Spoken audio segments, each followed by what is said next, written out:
Football শুধু একটি খেলা নয়, মাঝে মাঝে এটি একটি জাতির পুনর্জন্মের মহাকাব্য। 52 বছর পর ফিফা বিশ্বকাপের গালিচায় লাল নীল জার্সির হাইতির উদয়। বাছাই পর্বের বাধা টপকে শক্তিশালী ব্রাজিল আর লড়াকু মরক্কোর গ্রুপে এক অচেনা স্পন্দন হাইতি। কিন্তু তাদের এই স্বপ্নযাত্রা কতটা সফল হবে তা নিয়ে থাকছে প্রতিবেদনে।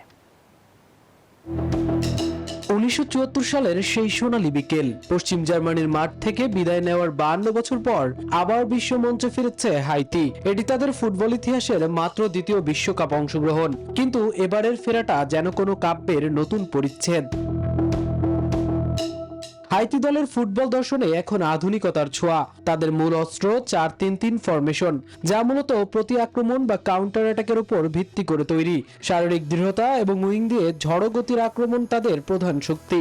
তবে কারিগরি বিশ্লেষণে দেখা যায় রক্ষণভাগ থেকে মাঝমাঠের ট্রানজিশনে কিছুটা দুর্বলতা রয়েছে।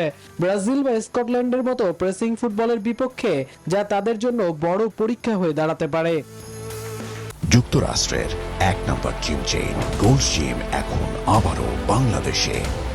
বসুন্ধরা আবাসিক এলাকা ও বসুন্ধরা সিটি শপিং মলে। দলের প্রাণভোমরা ও অভিজ্ঞ যোদ্ধা ডাকেন্স নাজন বাছাই পর্বে 6 গোল করে যিনি একাই বদলে দিয়েছেন দলের ভাগ্য। তার পেশিবহুল ফুটবল আর গোলপোস্টের সামনে ক্ষিপ্রতা হাইতির আক্রমণের প্রধান ভরসা। নিকারাগুয়াকে 2-0 গোলে আর কোস্টারিকাকে 1-0 গোলে হারিয়ে গ্রুপ চ্যাম্পিয়ন হয়েই তারা বিশ্বকাপের টিকিট কেটেছে। সব মিলিয়ে বাছাই পর্বে 6টি দুর্দান্ত জয় তাদের আত্মবিশ্বাসের তুঙ্গে রেখেছে। ব্রাজিল আর মরক্কোর মতো ফুটবল মহিরুহের ছায়াতলে হাইতি কি কেবলই এক পর্যটক, নাকি ধ্বংসস্তূপ থেকে ফিনিক্স পাখির মতো উড়ে আসা এক নতুন শক্তি? সেই উত্তর মিলবে মাঠের লড়াইয়ে।